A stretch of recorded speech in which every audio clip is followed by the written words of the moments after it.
이어서 수요 추정에 관하여 말씀드리도록 하겠습니다. 사실 이 수요 추정은요, 굉장히 중요합니다.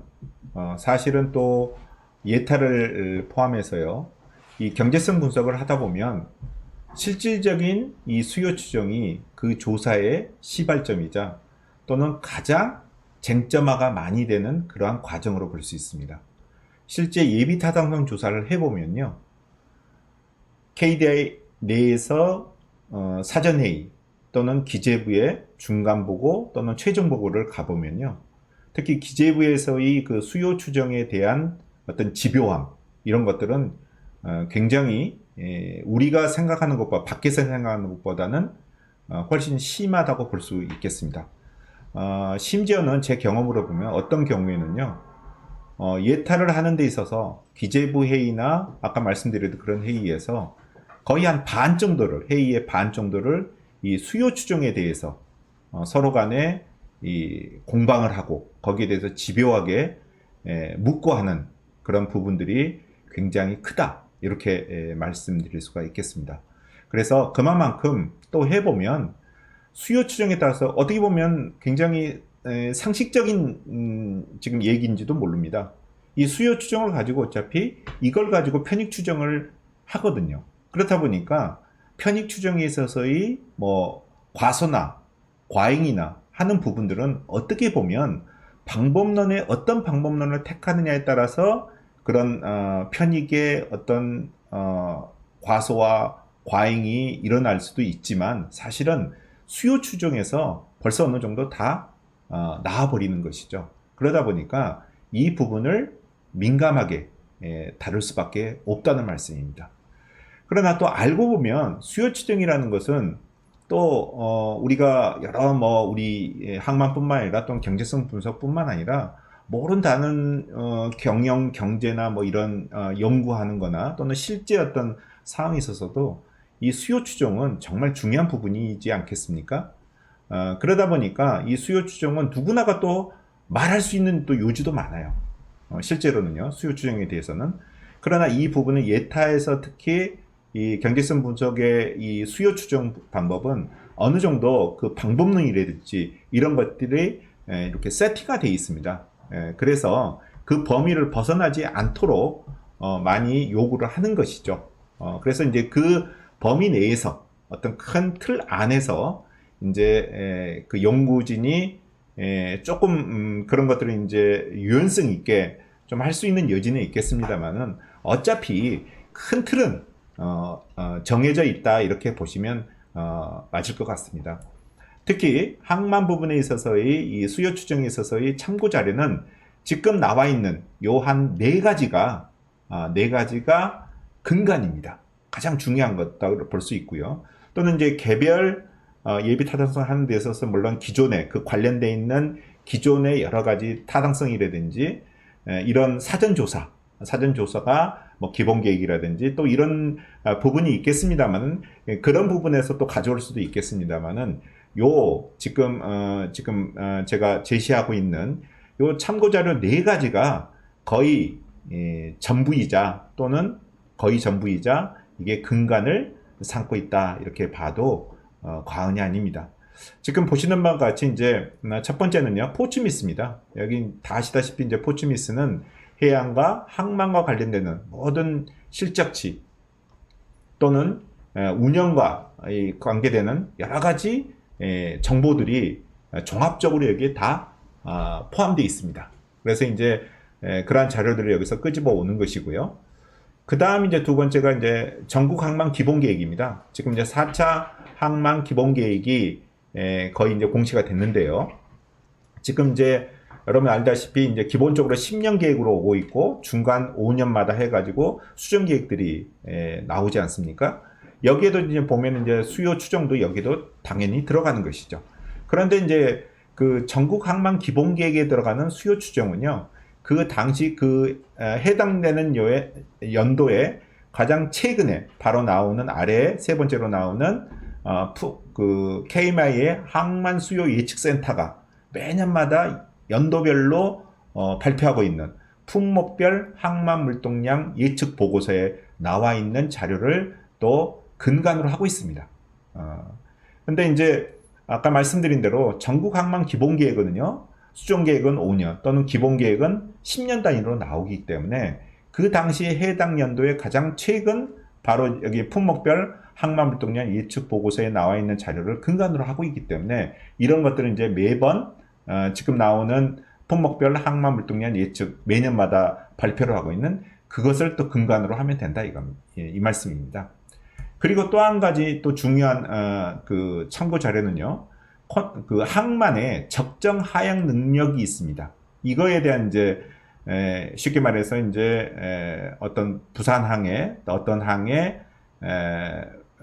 그 선석별로 이 이제 그 하향 능력을 부여를 해주는 것이죠. 요것도요, 어떻게 보면 이제 또 개별적으로 다 할 수 있다고 생각하지만 사실 이 부분도요, 해수부에서 주기적으로 산정 내지는 재산정을 하고 있습니다. 그래서 이제 이 나오는 자료를 또 근간으로 해서 이게 우리가 이제 수요 추정에 보통 실제로 이 네 가지의 참고 자료를 근간으로 해서 우리가 실제 하고 있다 이렇게 말씀드릴 수가 있겠습니다. 자, 보는 바와 같이 그러나 이제 이 수요 추정 방법이요, 또 크게 나누면 항만의 부분에 있어서는 물론 이제 항만 부분이 아니라 아까 우리 뭐 경영 경제 또는 여러 우리 범 크게 보면 상경계통에 사실은 이제 수요 추정 방법이 여러 가지가 있을 수 있습니다. 그러나 이제 특히 항만 부분에 있어서는요, 크게 그 두 가지 방법이 있습니다. 하나는 이제 탑다운 방식이라 해가지고요, 우리나라 전체에 대한 어떤 물동량을 산정을 해서 부두별로 이렇게 쪼개는 게 탑다운이고요. 그 반대가 이제 뭐냐면 바텀업이 있습니다. 개별 항만별로의 또는 이 물동량을 산정을 해서 이런 것들이 모아서 우리나라 전체를 또 항만 물동량이나 품목별 물동량이나 이런 것들을 추정하는 방법이 두 가지가 있을 수 있거든요. 그런데 이제 우리 아까 위에서도 말씀드렸다시피 KMI의 항만 수요 예측 센터가 매년마다 발표하고 있는 품목별 항만 물동량 예측, 이거에는 이 탑다운 방식이 근간을 이루고 있습니다. 탑다운 방식이요. 그래서 이 탑다운 방식이 지금 현재로는 가장 우리의 우리나라의 항만 부분에 있어서의 수요 추정에 있어서는 거의 근간이고, 그것을 다른 방법으로 어떤 개별 연구에서 수요 추정을 개별적으로 할 경우에는요, 그 어떤 독립성 문제, 객관성 문제 또는 어떤 지속성 문제, 여러 가지 문제가 반할 수가 있기 때문에 우리는 절대적으로 경제성 분석뿐만 아니라 예타 뭐 이런 기존의 우리 항만 부분에서 개발 사업에 있어서의 수요 추정은 KMI의 항만 수요 예측 센터가 매년마다 내놓고 있는 품목별 항만 물동량 전망 예측치를 우리는 근간으로 해야 된다. 이런 것들은 이제 쉽게 말하면 우리 그 흔들기 시작하면 이거는 이제 너무나 이제 그 근간을 흔들어 버리는 거거든요. 그렇기 때문에 저는 역시나 물론 여기에 대해서 뭐 예측이 전망이 뭐 잘 안 된다, 뭐 틀린다 하는 부분들을 뭐 지적하는 건 그간 제가 예탈을 20년간 하면서 거의 매년마다 들었던 얘기입니다. 그런데 제가 생각해도 KMI의 항만 수요 예측 센터에서 내놓는 품목별 항만 물동량 전망 예측, 이것만큼 더 객관적이고 더 과학적인 방법은 개인적으로는 없다고 생각합니다. 그러니까 이 부분은 흔들어서는 안 되고요. 우리가 절대적으로 준용을 하고 그걸 근간으로 해서 우리가 그 개별 조사에서 연구진이 그걸 근간으로 하고 일부 이제 이걸 갖다가 적용할 수 있는 어떤 유연성을 조금, 유연성이라서 그렇게 그게 크면 안 되겠죠. 그런 것들 일부 조정을 할 수가 있습니다. 일부 조정을. 그러나 그 전체를 개별 그 연구진이 독자적인 방법으로 수요 추정하는 것은 우리가 지양을 해야 된다. 저는 개인적으로 그렇게 말씀드리고요. 강조해 드리고 싶습니다. 자, 여기 말씀드린 대로 지금 그 네 가지 참고 자료를 가지고요. 참고 자료를 가지고 하고 있고, 지금 현재로도 저도 이제 그 개별적인 어떤 연구나 예타를 포함한 하여간 개별 타당성이나 어떤 조사를 하는 데 있어서 가장 근거는 아까 말씀드린 포츠미스의 실적치와 또는 지금 나오는 KMI의 매년마다 발간하는 최신 품목별 항만 물동량 예측, 그리고 전국 항만 기본계에 나와 있는 여러 가지 적정 하역 능력을 포함한 그런 데이터들을 다 근간으로 해서 수요 추정을 하고 있다, 이렇게 말씀드릴 수가 있겠습니다. 여기에 보면 크게 보면 이제 수요 추정에는 이렇습니다. 수요 추정을 하고 나서요, 이제 이걸 근간으로 해서 이제 우리가 어떻게 되죠? 결국은 알고 싶은 게 해당 그 품목별 어떤 그 부두를 어느 정도 규모를 어느 규모로 어떻게 개발하자 하는 이제 이런 도출해야 되지 않겠습니까? 그런 부분들은 일단 수요를 추정하고요.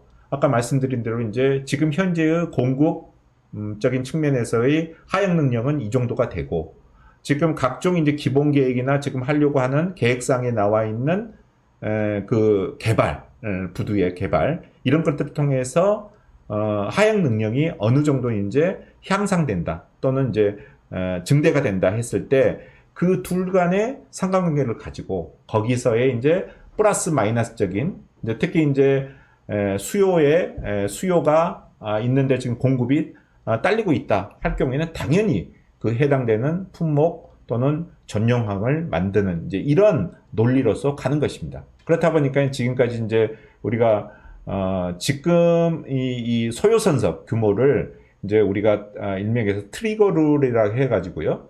여기 말씀드린 대로 물동량 수요에 비해서 하향 능력이 대비를 시켜가지고 이게 이제 1.5를 넘을 경우에는 0.5를 넘을 경우에는 이제 1로 이제 카운팅을 해서 만약 1.53이 나왔다 그러면 이 선석을 필요로 한다. 이런 식으로 이제 도출을 하는 것입니다.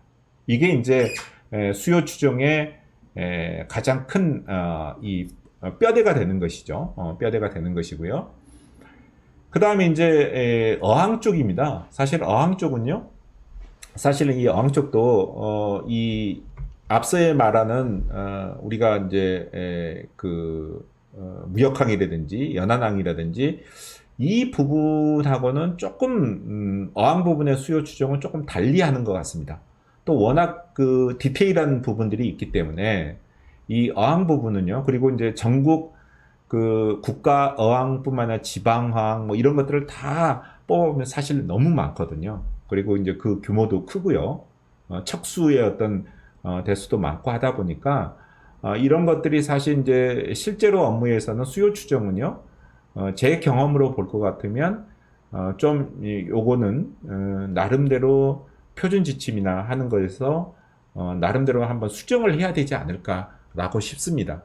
여기에 대해서는 제가 요 정도만 언급을 하는 것으로 멈추겠습니다. 왜냐하면 어항 부분에서 수요 추정은 상당히 우리가 좀 짚고 넘어가야 할 부분이 있지 않나. 그 방법론에 있어서도 사실은 이제 통계학적으로 이렇게 보면 상당히 받아들일 수 없는 그런 방법론들이 사실은 이용되고 있거든요. 그렇기 때문에 이 부분에 대해서는 사실 좀 할 얘기가 많지만 요 정도만, 지금 현재 요 부분도 어항 부분에 있어서는 기존의 방법을 준용해서 앞에 썼던 그 방법을 그대로 이렇게 확장하는 그 방법이 지금까지 해오고 있습니다. 이 부분에 대해서는 일개 어떤 일인의 어떤 연구자의 어떤 의견만 갖고는 할 수가 없는 것이고요.